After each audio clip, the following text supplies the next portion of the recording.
Bismillahirrahmanirrahim. Hadi inşallah billahi bir iki hadis şu bolikda. Ama gelegen sohbatta bek aru haber kaydada olgan hadis var. Ko'p ma'nolari var içinden inşallah onu ko'ramiz. 667. hadis. وعن أنس رضي الله عنه أنس صحابة عليه uzvar Allah razı olsun. قال رسول الله Allah'ın elçisi sallallahu aleyhi ve sellem ne etti? Peygamber etti de baytar. İsma'u ve ati'u. Siz tınlayınız. Siz aytganını etiniz.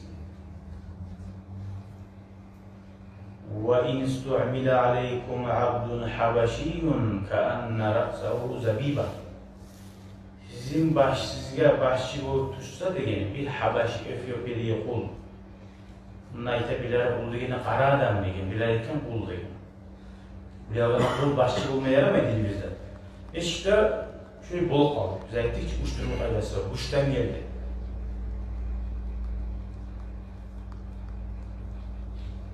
Buni aytgan ma'nosi ko'p imomlar qara adam. Kul bo'lgan adam başçı bo'ldi, ama bir an kul o'zining ixtiyorini tutdi.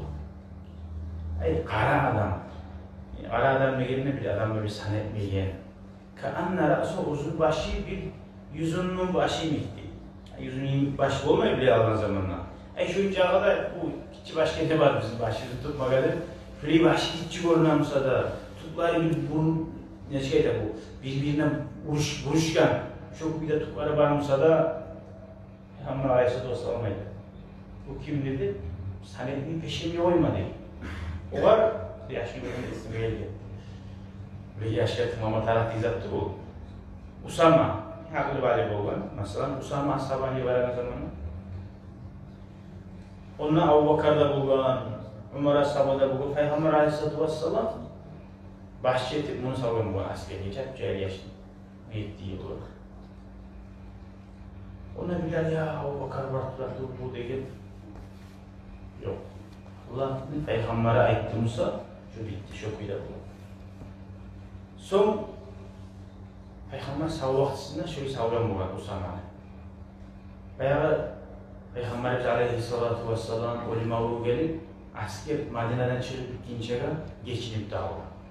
Şu gitme aylanılan asker bayağı tohta aldı. Peygamber geçinini olma taraf janaza. Son bazı dükkanına askerini halini yuvarma tarık.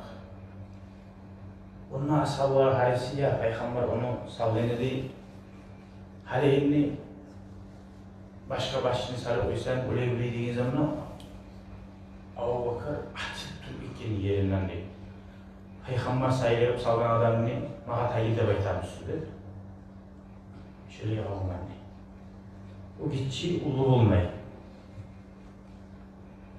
Başçı olmağı akıl bulup, balik bulup, kusurmamışsa şu bugün adam Peygamber şu hadisinden daha artık adamın aytiç uzun olmayacak kıyamet günü aytiç. Kara adam olsa da başı yüzün başı gibi müsaade. Peygamber Aleyhisselatü Vesselam aytkan Al-ahimmatu min Quraysh. Müslümanların başını tutarlar Qurayş'lerden olsun deyin. Ay uzun tuhumundan. Ma hakamu adalu deyin. Uzar başçı bulup adillik de yürüyen çağı zamanı. Ve incaru ay failen ya adilu deyin. Eğer şu Qurayş'ı olsa da asil Peygamber tuhumundan gelen olsa da adillik olmaymışsa, günah olan, zulmü olan zaman ayetlermişsa ne deyin? Tınlamayız deyip de ediyor ya, onları da adım şurayken. Fakat bari'u minhum. Şulardan Allah da o Peygamber de taza oldu diyor. Hay ondan amaçla tınlamaysan. Hiç akıl nur yanagan adam olsa da yaman zatından buyuramsa, tuz yürümayımsa o kadar tınlama yok. Şu zatta. Allah ve asil olan zatından buyuramsa. Ama tuz zatından buyuramsa gördüm. Cevap kara adam olsa da adam var. Sanet beyin adam. Şu kadar tıklamak boştur.